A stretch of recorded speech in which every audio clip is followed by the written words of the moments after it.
When she arrived at Tammy's, the healer took one look at her and dragged her into the kitchen. "What's the matter?" "The Bakers?" "Gone exploring in the woods. They've got an escort. My babies are at playgroup. Now talk." She just blurted it out. "If I mate with Riley, will we be able to have kids?" It was another part of the dream, something she'd always imagined. If she couldn't, it would hurt, no doubt about it. "Of course you will," Tammy said at once. "I've been researching that ever since you two showed an interest in each other. Interchangeling unions between predatory species aren't that common, so the info is scattered and incomplete." Relieved, Mercy rocked back on her heels. "It's because the animal prefers its own kind." "Yeah." Tammy leaned over and took Mercy's hand, eyes shining.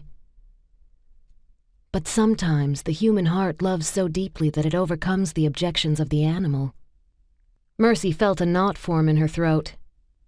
"I'm so glad you have that," Tammy continued. "Of all the sentinels, it's you I worried most about." Startled, she stared. "Me? Why?" When Clay had almost gone rogue and Dorian had come close to self-destructing?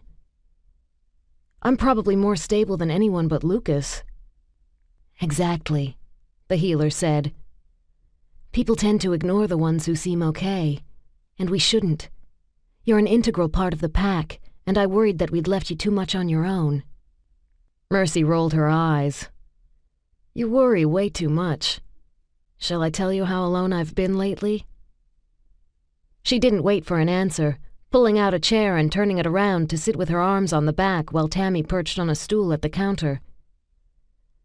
"Ever since word got out about me and Riley, I've had an uncountable number of teenage girls sidle up to me and ask if wolves are good lovers." Tammy choked. "No."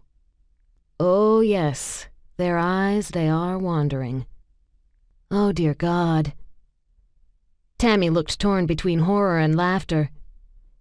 "If the teenagers start dating, Hawk and Lucas will both have aneurysms." "Oh, you haven't heard the best part." She paused. "An entire pack of male juveniles cornered me the other day to ask if I didn't think leopards were good enough for me."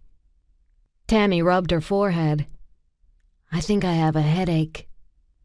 "You don't get to have a headache. Only I get to have a headache." She tried to keep a straight face. "When I pointed out that I could gut them all with a butter knife, but that I might have difficulty doing the same to Riley, they turned green. You might have to pet a few later on. I think I scared them off sex with leopard females." Tammy was looking a bit green herself.